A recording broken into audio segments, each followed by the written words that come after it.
नमस्कार. आज आपण चटपटीत आंबट गोड तिखट लोणचं बनवणार आहोत.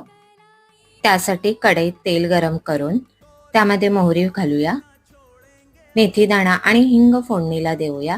2 सुक्या मिरच्या घालून ढवळूया. गूळ घालून मिक्स करून घेऊया. वरून कच्ची कैरी घालून मिक्स करूया.